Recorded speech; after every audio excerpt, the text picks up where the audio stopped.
Hello everyone. Today we are starting a new lecture of Manufacturing Engineering 3, unit number 6, and it is non-conventional and advanced method of machining. Okay, જેની અંદર આપણે advance machining method એટલે કે NTMM અથવા તો non conventional machining method વિશે study કરીશું. Okay, જેનું વેઇટેજ GTU પ્રમાણે 14 થી 16 માર્ક્સનું રહે છે, જેમાંથી મોસ્ટ ઓફ ડાયાગ્રામ સાથે એઝ અ શોર્ટ નોટ તરીકે ક્વેશ્ચન પૂછાતા હોય છે અને એક કમ્પેરિઝન પૂછાય છે જે નોન કન્વેશનલ અને કન્વેશનલ મશીનિંગનો તફાવત હોય છે. તો આપણે આગળ જોઈએ. સૌપ્રથમ સિલેબસ જોઈએ. સિલેબસની અંદર છે 6.1 Need of non-conventional machining and comparison between conventional and non-conventional machining method. એટલે સૌપ્રથમ આપણે એ જ જોશું કે આ મશીનિંગ મેથડની જરૂરિયાત શું છે અને તેનો તફાવત, મીન્સ કે ચાલુ એટલે કે બિન પરંપરાગત અને પરંપરાગત જે મશીનિંગ મેથડ છે તેનો તફાવત જોશું. સેકન્ડ છે classification, working principal, application and working parameters of non-conventional machining method like કઈ મેથડ જોવાની છે તો કે એમાં છે પેલી ECM એટલે કે ઇલેક્ટ્રોકેમિકલ મશીનિંગ, EDM એટલે કે electro discharge machining with wire cut.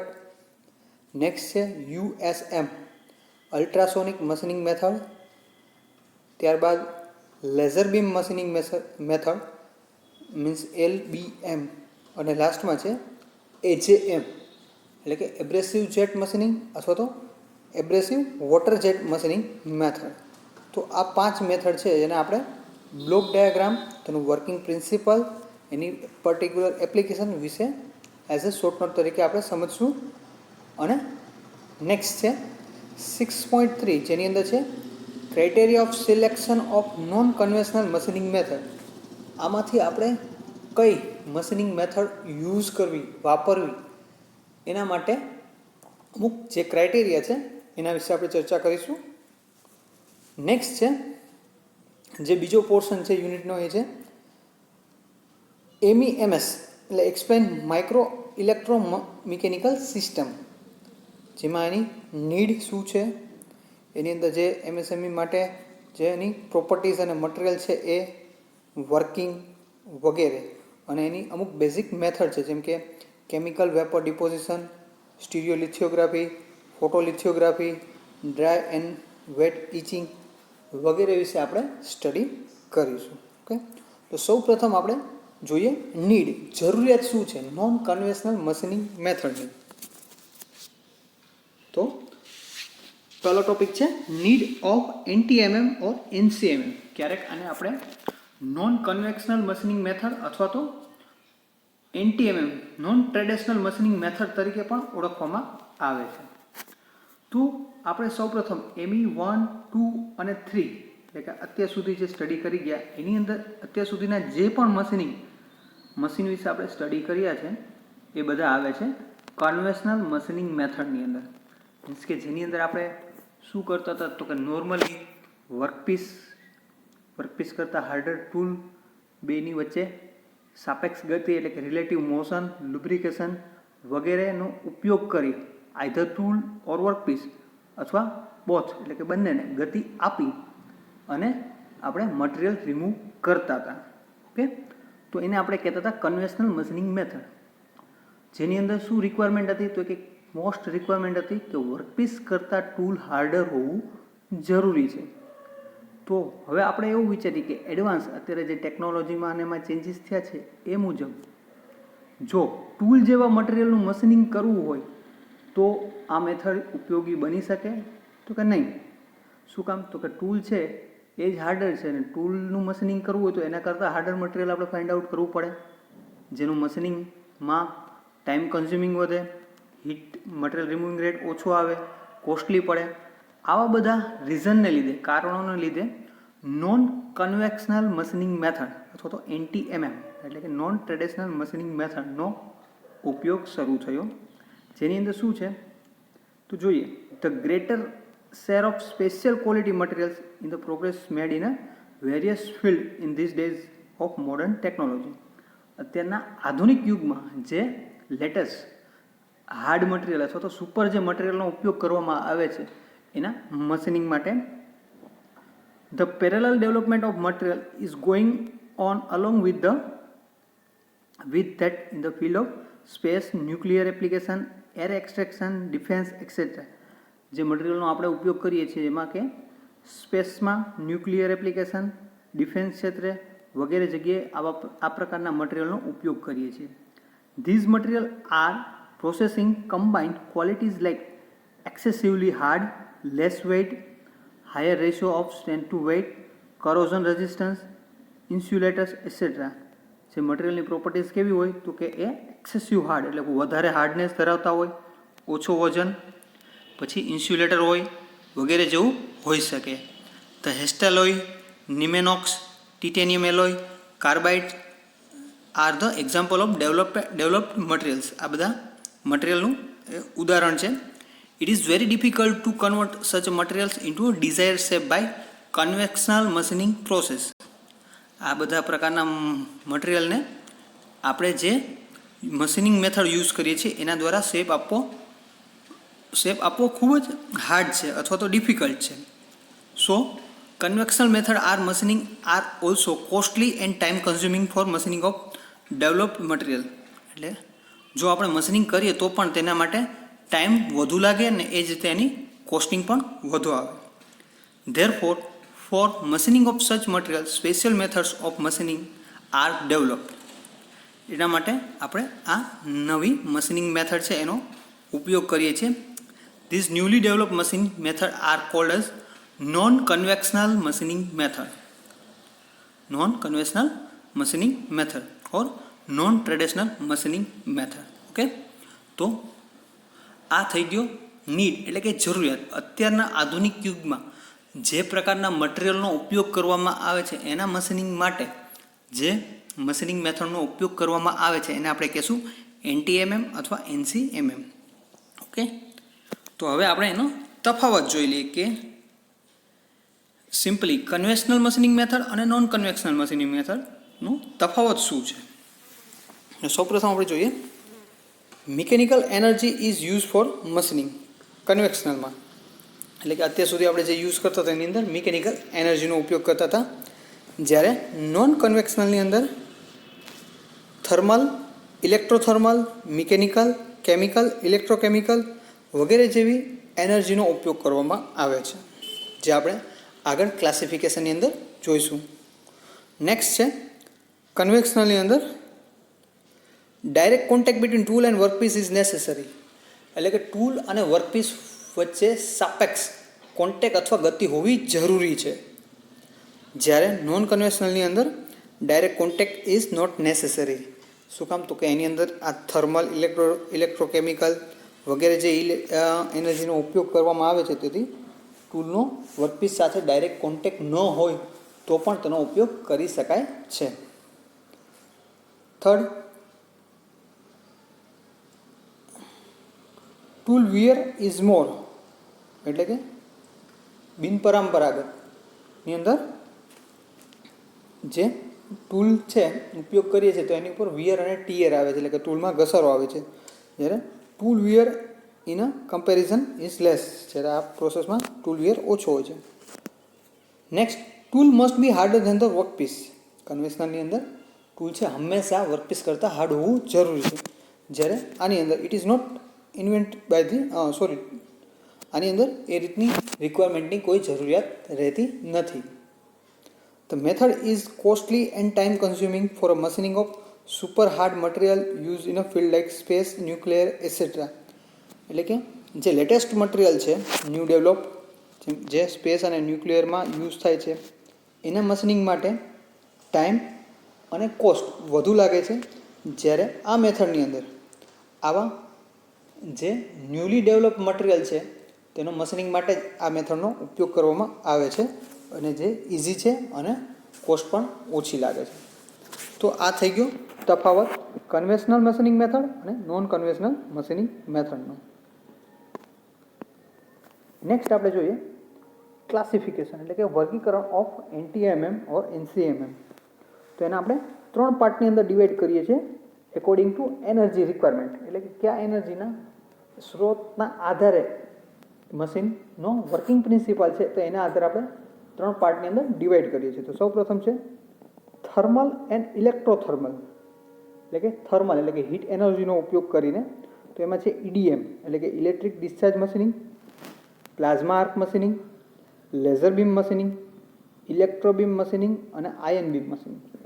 જેમાંથી આપણા સિલેબસમાં હશે એના વિશે આપણે ચર્ચા કરીશું, પણ આ બધા મશીનિંગ છે એ NCMMની અંદર આવતા બધા જ મશીનિંગનું ક્લાસિફિકેશન અહીંયા આપેલું છે. ઓકે, તો આ થઈ ગયા થર્મલ અથવા ઇલેક્ટ્રોથર્મલ એનર્જી. સેકન્ડ છે મિકેનિકલ એનર્જી, એટલે કે મિકેનિકલ એનર્જીનો ઉપયોગ કરીએ. તો એમાં છે USM એટલે કે અલ્ટ્રાસોનિક મશીનિંગ મેથડ. નેક્સ્ટ છે AJM એટલે કે એબ્રેસિવ જેટ મશીનિંગ. અને લાસ્ટમાં છે વોટર જેટ મશીનિંગ, જે મિકેનિકલ એનર્જીનો ઉપયોગ કરી અને મશીનિંગ કરે છે. અને લાસ્ટમાં ત્રીજું છે પ્રકાર છે કેમિકલ અને ઇલેક્ટ્રોકેમિકલ, એટલે કે કેમિકલ રસાયણ એનર્જીનો ઉપયોગ કરીને. એમાં છે ઇલેક્ટ્રોકેમિકલ ગ્રાઇન્ડિંગ, ઇલેક્ટ્રોકેમિકલ હોનિંગ અને ઇલેક્ટ્રોકેમિકલ મશીનિંગ. તો આ મેઇન ક્લાસિફિકેશન એટલે કે વર્ગીકરણ થઈ ગયું. નેક્સ્ટ આપણે 1 બાય 1 છે એક જે પ્રોસેસ છે એને આપણે સમજીએ, એક મશીનિંગ મેથડ છે મશીનિંગ મેથડ, એને સમજીએ. તો સૌ પ્રથમ છે આપણે જોશું EDM, જે થર્મલ એનર્જી અથવા ઇલેક્ટ્રોથર્મલ એનર્જીના પ્રકારમાં આવે છે. તો એમાં આપણે જોઈએ EDM મશીન. તો વર્કપીસની અંદર તમે વર્કિંગ એનો પ્રિન્સિપલ જોઈ શકો છો ફિગરની અંદર. In this process, the intermediate spark are produced by using a electric energy between the two conductors called a tool and workpiece. Due to sparking, the melted metal get converted into vapor and shape of the workpiece based on the tool shape can be obtained. તમે ફિગરમાં આકૃતિની અંદર જોઈ શકો એ રીતે એક workpiece એટલે કે job છે અને એક ટૂલ છે, જે બંને કંડક્ટર છે એટલે કંડક્ટિંગ મટીરિયલના બનેલા હોવા જરૂરી છે. આ બંને વચ્ચે સ્પાર્ક જનરેટ કરી, સ્પાર્ક એટલે કે માઇનોર એવો ગેપ છે એની જે રીતે આપણે વેલ્ડિંગ પ્રોસેસ કરી છે એ રીતે સ્પાર્ક જનરેટ કરી અને જે ટૂલનો શેપ છે એ પ્રકારનો શેપ જનરેટ કરવા માટે આ મેથડનો ઉપયોગ કરવામાં આવે છે. તો એના માટે જે જરૂરી મશીન માટેના જે જરૂરી કમ્પોનન્ટ છે એ છે work table, tool holder, dielectric fluid tank, pulse generating system, DC power supply અને ટૂલ હોલ્ડર ડિવાઇસ. તો અહીંયા આ જે ફિગર આપેલી છે એ જસ્ટ વર્કિંગ પ્રિન્સિપલ માટેની ફિગર છે, જે ડીપ ફિગર છે આખી પ્રોપર પ્રોસેસ પેરામીટર સાથેની, જે નેક્સ્ટ સ્લાઇડમાં આપણે જોઈએ. હા, તો અહીં તમે જોઈ શકો છો EDM મશીનની આખી ફિગર આપેલી છે, જેમાં છે આ ડાયઇલેક્ટ્રિક ફ્લુઇડ છે, એટલે કે આની અંદર છે એ ડાયઇલેક્ટ્રિક ફ્લુઇડ ભરવામાં આવે છે. જે છે ટૂલ છે, ગ્રીન કલરનું વર્કપીસ છે, એનોડ અને કેથોડ દ્વારા બંને ટૂલ અને વર્કપીસને જોડવામાં આવે છે. અહીંયા કરંટ સપ્લાય આપેલી છે, અહીંયા સર્વો કંટ્રોલર આપેલો છે, જેનું મુખ્ય કાર્ય છે ટૂલ અને વર્કપીસ વચ્ચે છે એ ગેપ મેન્ટેન કરે છે, પલ્સ જનરેટર કહી શકાય. તો શું થાય છે સૌપ્રથમ, તો કે પાવર સપ્લાય દ્વારા એક છે વર્કપીસને પોઝિટિવ અને જે ટૂલ છે એને નેગેટિવ પાવર સપ્લાય આપવામાં આવે છે. બંનેનું મટીરિયલ જે કંડક્ટિવ મટીરિયલના હોવા જરૂરી છે, એટલે કે બંને કંડક્ટિવ મટીરિયલના બનેલા હશે તો જ એનું મશીનિંગ પોસિબલ બનશે.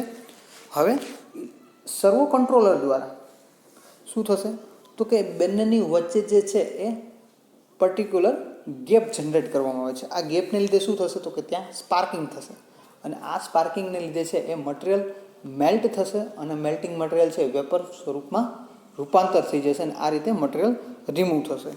આસપાસ છે એ ફ્લેશને લીધે સ્પાર્કિંગ દ્વારા જો આગ ન લાગે એના માટે ડાયઇલેક્ટ્રિક ફ્લુઇડ ભરેલું છે અને આ સિવાય એ સ્પાર્ક પ્રોડ્યુસ કરવામાં અને વર્કપીસમાંથી જે મટીરિયલ રિમૂવ થાય છે એને દૂર લઈ જવામાં પણ હેલ્પફુલ થાય છે. તો એ ડાયઇલેક્ટ્રિક ફ્લુઇડ છે જેનો ઉપયોગ કરવામાં આવે છે. આ ઉપરાંત આપણે જોઈએ તો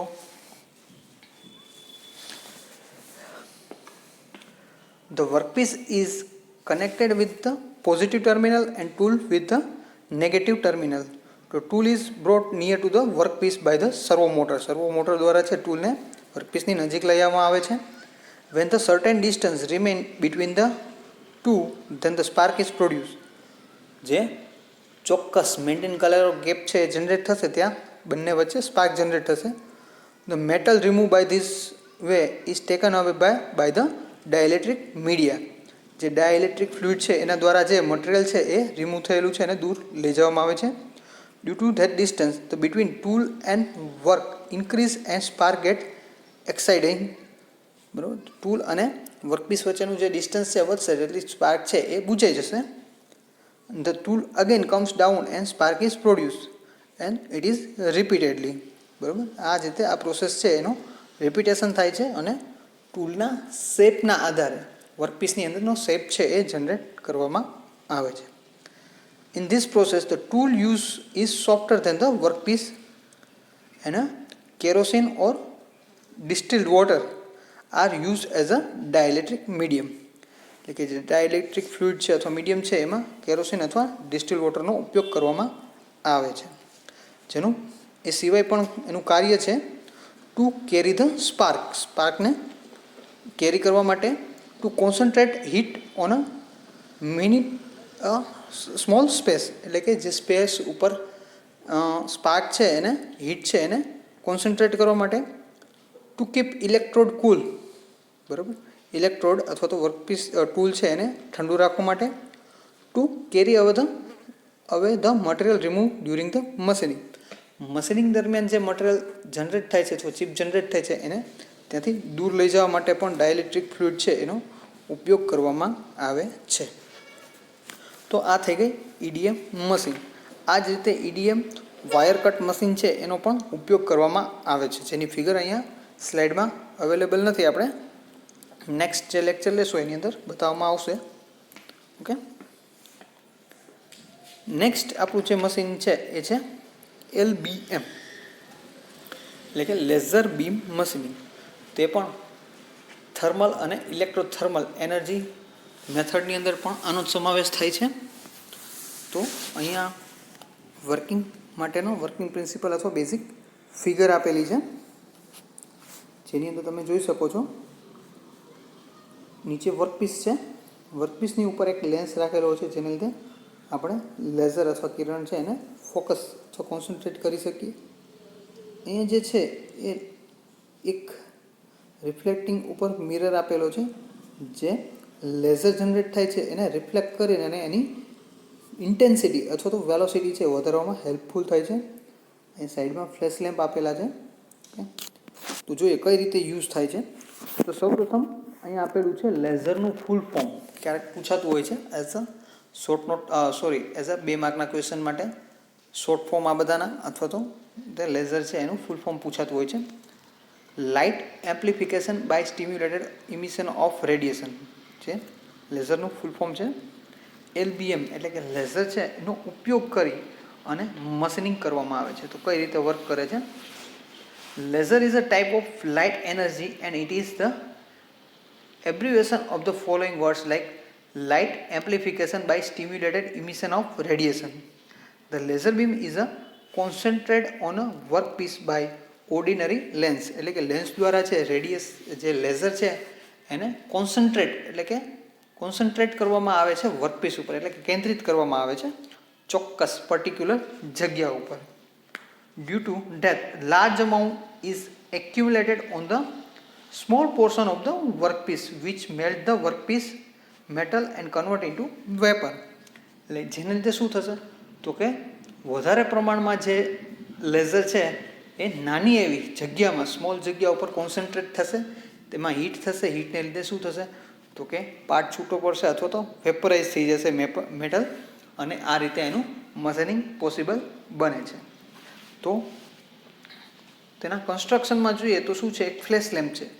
ફ્લેશ લેમ્પ સાઈડમાં આપેલા છે. ત્યાંથી જે છે રૂબી લેઝર જેનો ઉપયોગ કરવામાં આવે છે એના દ્વારા કોન્સન્ટ્રેટ કરવામાં આવે છે અને એ લેઝર છે 100% રિફ્લેક્ટિંગ મિરર એની વચ્ચે તેને પસાર કરવામાં આવે છે, જેથી શું થશે તો કે એની વેલોસિટી એમ્પ્લિટ્યૂડ છે એ વધશે અને એને આપણે એક લેન્સ દ્વારા કોન્સન્ટ્રેટ કરશું વર્કપીસના નાના એવી જગ્યા ઉપર, જેને લીધે જે છે એ ત્યાં હીટ જનરેટ થશે અને મટીરિયલ છે એ મેલ્ટ થશે અને એ રીતે આપણે હાર્ડર મટીરિયલનું પણ મશીનિંગ પોસિબલ બને છે. તો આ થઈ ગઈ laser beam machining. Advantage of LBM. આ મેથડના અમુક ફાયદા છે જે જોઈએ. The machining of any type of material can be done.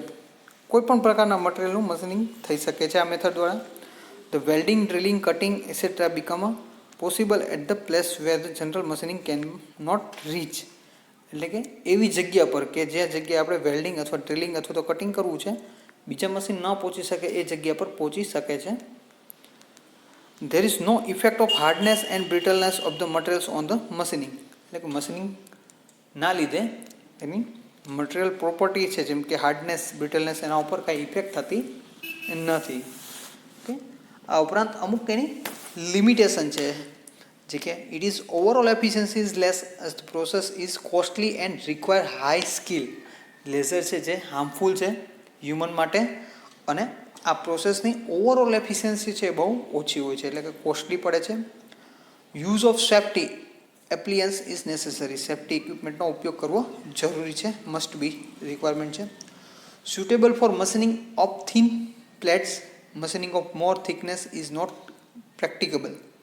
એટલે કે પાતળા ભાગનું અથવા પાતળા થીન અથવા પતલા જે શેપ છે એનું મશીનિંગ માટે વધારે પડતા ઉપયોગમાં લેવામાં આવે છે. ઓકે. તો આ થઈ ગયું LBM મશીન. નેક્સ્ટ મશીન છે આપણે હવેના લેક્ચરમાં જે છે એ અલ્ટ્રાસોનિક મશીનિંગ અને વોટર જેટ અને એબ્રેસિવ વોટર જેટ મશીનિંગ છે એના વિશે સ્ટડી કરીશું. Okay, thank you.